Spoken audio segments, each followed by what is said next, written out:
Hi, Keith LeBlanc here. It's another story from the van. It's early morning now, so it's a little dark.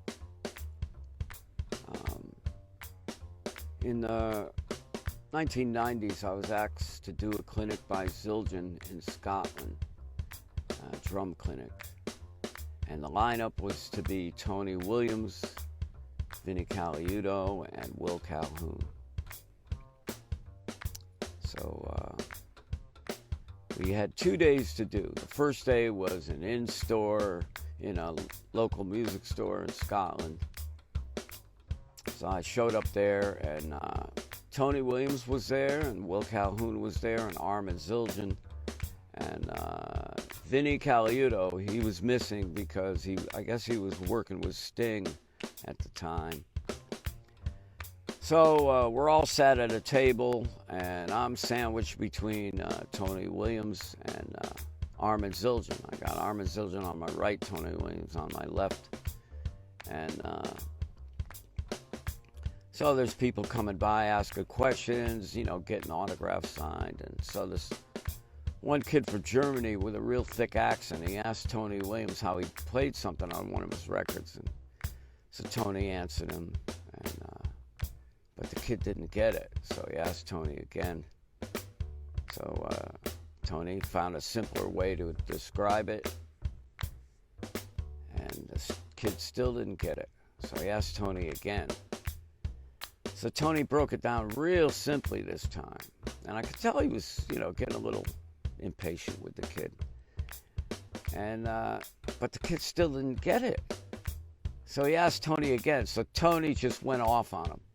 And so the kid walked away kind of scared.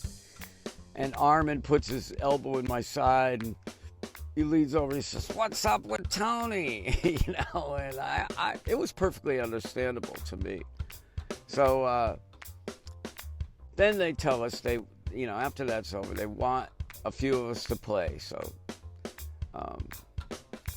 Tony wasn't going to play, and they wanted us to play with a local guy. And so I said I'd do it, but I tried to get Will Calhoun to do it with me. But Will, he said, "Oh, no." So he must have seen that the fix was in, and I was a little naive at the time, so I agreed to it.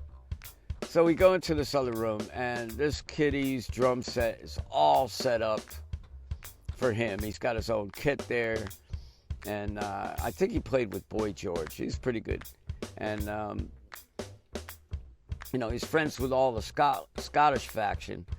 And so my drum set is set up like in a store window, all in a straight line.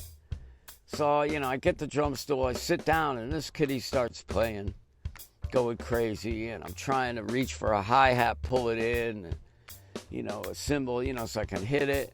I finally get a few pieces in there, and I'm trying to lock into something with this guy. And every time I locked into something, he would change it and throw in all kinds of drum fills, and he wasn't making any music. And, Tony Williams is watching this, with a lot of other people. So I tried and I tried. So finally I just got fed up, and I broke it down to a press roll on a snare drum. And so the guy had to do that. He had to follow me. So he had a press roll, and I started playing with the dynamics. And so he had to do that with me. And then I started adding some cymbals very lightly. So he had to play ball. So I made the guy play some music, basically. And so after it's over, I'm walking to my hotel room, and Tony Williams approaches me, and he tells me, "Nice one, Keith." And I'm thinking to myself, gee, did Tony Williams just give me a compliment? And then he told me he was a big Tackhead fan, which was really quite surprising. So, I went to my room, and I thought, well, Tony gave me a compliment because I made the guy play music, I guess. So the next day, we do the clinic. And I was, of course, I was on first. low man on a totem pole. You know, not many people knew about me. And I was doing my trigger thing. I had triggers on all the drums, and I was playing with a wonderful bass player named Michael Mendesi. His brother plays drums. His brother Mark, incredible drummer. And so Mark's there watching it. And we played a tune that Michael had taught me. And I guess he told me no other drummer had been able to learn it except for his brother. But Michael spent time with me till I learned the song. So we did that and a few other things.